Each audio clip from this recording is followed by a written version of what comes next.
രാജ്യമാകെ CJP അഥവാ ക്രോക്കോച്ച് ജനതാ പാർട്ടിയെക്കുറിച്ചാണ് ചർച്ച.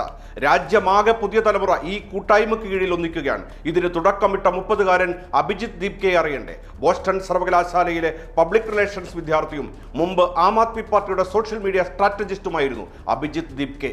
രാജ്യത്തെ വ്യവസ്ഥിതി അത്രമേൽ ചീഞ്ഞളിഞ്ഞിരിക്കുകയാണെന്നും ഇനി പാറ്റകൾ പുറത്തു വരണമെന്നും ആഹ്വാനം ചെയ്തുകൊണ്ടാണ് അദ്ദേഹം വെബ്സൈറ്റിന് രൂപം നൽകിയത്. മെയ് 16-നാണ് ഈ ഓൺലൈൻ പ്രസ്ഥാനത്തിന് തുടക്കം കുറിച്ചത്.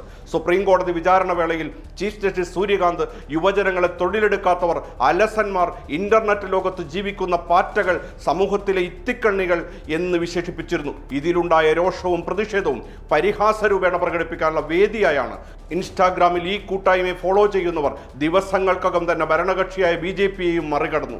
ഈ സാഹചര്യത്തിൽ രാജ്യത്ത് ഒരു ജൻസി കലാപ സാധ്യത ഉണ്ടായേക്കാമെന്ന് വിലയിരുത്തുന്നവർ ഏറെ. ക്രോക്കോച്ച് ജനതാ പാർട്ടി രാജ്യസുരക്ഷയ്ക്ക് ഭീഷണി എന്ന് രഹസ്യാന്വേഷണ വിഭാഗത്തിന്റെ റിപ്പോർട്ട്. ക്രോക്കോച്ച് ജനതാ പാർട്ടിയുടെ നേരത്തെയുള്ള എക്സ് അക്കൗണ്ട് വിലക്കിയതിനു പിന്നാലെ തുടങ്ങിയ പുതിയ അക്കൗണ്ടും തരംഗമായി. ക്രോക്കോച്ച് ഈസ് ബാക്ക് എന്ന പേരിൽ തുടങ്ങിയ പുതിയ അക്കൗണ്ടിനും വൻ പിന്തുണയാണ് ലഭിക്കുന്നത്. ഇൻസ്റ്റാഗ്രാമിലും ക്രോക്കോച്ച് ജനതാ പാർട്ടിക്ക് വലിയ സ്വീകാര്യതയാണ് ലഭിക്കുന്നത്. വെറും 5 ദിവസം പിന്നിടുമ്പോൾ ഇൻസ്റ്റാഗ്രാമിൽ 1.6 കോടി ഫോളോവേഴ്സാണ് അക്കൗണ്ടിനുള്ളത്. ഇന്ത്യയിലെ പ്രമുഖ രാഷ്ട്രീയ പാർട്ടികളായ BJP 89 ലക്ഷം, കോൺഗ്രസ് 13.3 കോടി എന്നിവരുടെ ഒഫീഷ്യൽ അക്കൗണ്ടുകളേക്കാൾ കൂടുതൽ ഫോളോവേഴ്സ് ഇപ്പോൾ പുതിയ കൂട്ടായ്മയ്ക്കുണ്ട്. പുതിയ അക്കൗണ്ട് തരംഗമായതിനു പിന്നാലെ BJPയുടെ ചിഹ്നമായ താമര തിന്നുന്ന പാർട്ടിയുടെ പടം വെച്ച് സോഷ്യൽ മീഡിയയിൽ ക്രോക്കോച്ച് ജനതാ പാർട്ടി ഒരു പോസ്റ്റും പങ്കുവച്ചിട്ടുണ്ട്.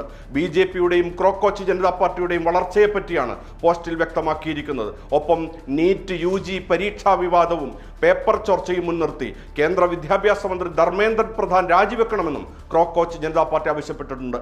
ജനസംഖ്യയുടെ 65% വരുന്ന 35 വയസ്സിന് താഴെയുള്ള യുവജനതയുടെ സ്വപ്നങ്ങളെ തിരിച്ചറിയാൻ പരമ്പരാഗത രാഷ്ട്രീയ പ്രസ്ഥാനങ്ങൾക്ക് കഴിയാതെ പോയതിന്റെ നിരാശയിൽ നിന്നാണ് ഈ മീം സറ്റയർ രാഷ്ട്രീയത്തിന്റെ പിറവി.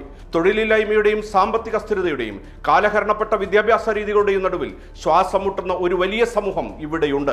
ആ തേനീച്ചക്കൂട്ടിലേക്കാണ് ചീഫ് ജസ്റ്റിസ് സൂര്യകാന്ത് കൈയിട്ടത്. അതാണ് ഒന്നിച്ചു പറന്നു വരുന്നത്. ആരെയൊക്കെ കുത്തുമെന്നോ എവിടെയൊക്കെ കുത്തുമെന്നും പറയാൻ കഴിയാത്ത സാഹചര്യമാണുള്ളത്.